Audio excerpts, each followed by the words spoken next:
Hace 13 años el Congreso resolvió castigar a los miembros que, habiendo sido elegidos con un discurso político, hacían bancada con el argumento opuesto, traicionando la intención de sus electores. La actual legislatura quiere despenalizar otra vez esa conducta. Miguel Ángel Peñaranda.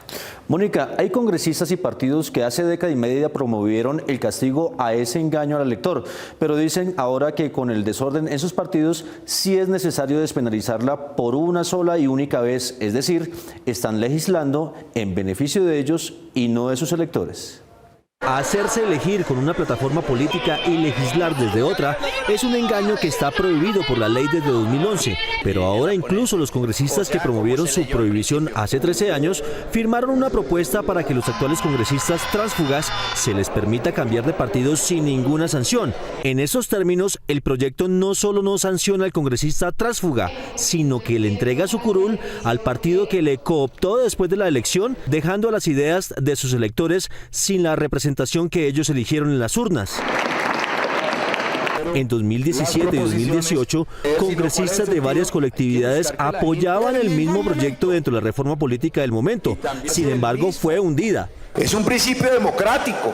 El representante Alirio Uribe, del Pacto Histórico, que en 2017 era militante del Polo Democrático, advertía que el transfugismo era inconstitucional. Nosotros estamos en contra de eso. Eso sí les hace daño a los partidos y además es manifiestamente inconstitucional. Hoy el mismo representante Uribe apoya con su firma el transfugismo que cuestiona en el pasado. Una sola vez. Aunque el proyecto es impulsado por el Pacto Histórico con la firma de 120 congresistas, militantes de otros partidos les caería bien que el transfugismo sea una realidad. Hay muchos congresistas que, como yo, estamos inconformes en el partido en el que estamos y eso pues nos pone en duda nuestra continuidad política. Otros evidentemente comulgan con intereses distintos, como el influencer senador J.P. Hernández, quien se hizo elegir con los planteamientos del Partido Verde, pero legisla con el grupo del Centro Democrático.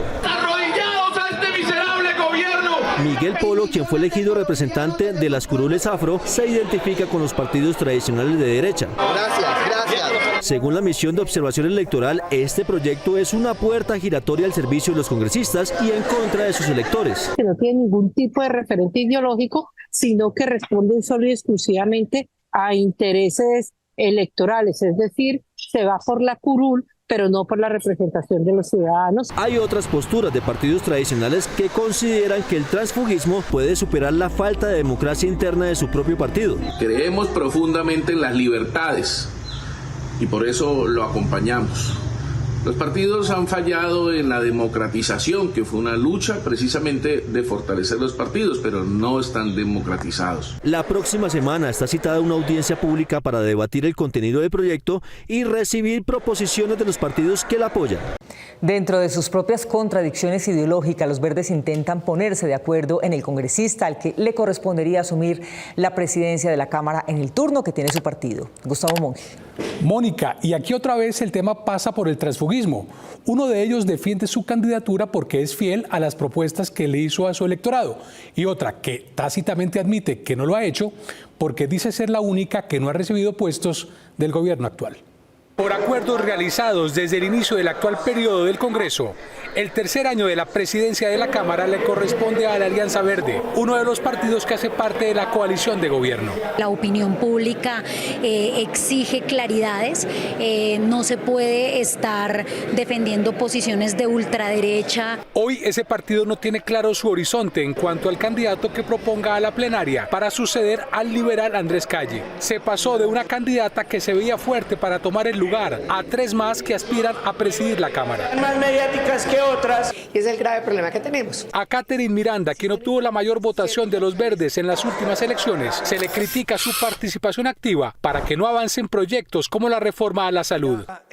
Por esas acciones surgieron nuevos candidatos que aspiran a presidir la Cámara, como Santiago Osorio del departamento de Caldas, quien apoya las reformas del gobierno. La presidencia del Partido Alianza Verde no la merecen aquellos congresistas que llegaron con un discurso y le mintieron al electorado. También busca la presidencia Jaime Raúl Salamanca, Blanca del departamento de Boyacá, afín al gobierno Petro. Hacer una presidencia que permita discusiones de fondo y que permita trabajar con todos los sectores respetando las vocerías democráticas. En ese río revuelto por la ausencia de un liderazgo en la bancada verde, incluso algunos que han acompañado a Miranda en sus posturas antigobierno también quieren la presidencia. Nosotros no estamos cambiando ni votos ni puestos. Todo el tiempo, obviamente, nos sorprenden con cifras. Por ahora está en rojo la presidencia de los verdes. La candidatura del Partido Alianza Verde debe representar las posturas y la coherencia del partido. Y mientras esa coherencia se define, la baraja de candidatos es un amplio póker de múltiples opciones. La reforma laboral, que era la que mejor ambiente tenía en la mayoría de bancadas del Congreso, no podría ser puesta en marcha en un contexto de crisis económica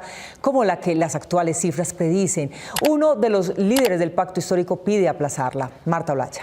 Mónica, el mismo representante David Racero llegó hace unos días a la conclusión de que lo mejor es aplazar esta discusión porque el palo no está para cucharas, es decir, cuando haya un mejor momento económico. Aunque gremios de la producción, académicos y congresistas están de acuerdo en que la reforma laboral es necesaria para adecuar el mercado del trabajo a la época, el mismo representante del pacto histórico, David Racero, piensa que en este momento es mejor archivar la iniciativa, porque con la desaceleración económica su impacto inmediato podría ser negativo. Los académicos dicen que no hay ambiente político en el Congreso para debatir las tres reformas banderas del gobierno: la pensional, la laboral y la de salud. En este momento el ambiente político no está para de pronto continuar con la ambición o la gran meta que tenían de conservar las tres propuestas. Resultado, pues obviamente la proposición de archivo, y quedará plenamente la discusión para darle un poco más de agilidad o trámite, en este caso en particular, a la reforma pensional. Según cálculos de Fedesarrollo, de aprobarse la reforma tal y como está planteada, destruiría más de 300.000 empleos formales, lo que agudizaría la crisis en medio del estancamiento de la actividad económica que enfrenta el país.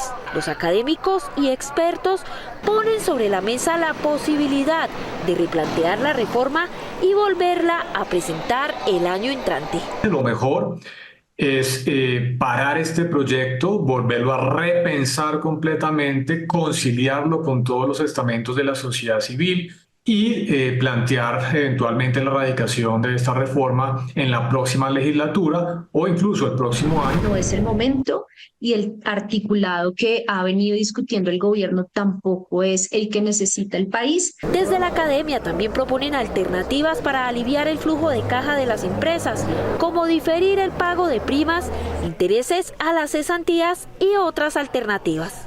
Empezar a pensar en montos salariales en donde se pueda permitir el pago diferido de prestaciones sociales. Yo creo que eso aliviaría la carga de la mediana y la pequeña empresa en un momento como el que estamos viviendo. Actualmente la reforma laboral se encuentra estancada en la Comisión Séptima de la Cámara.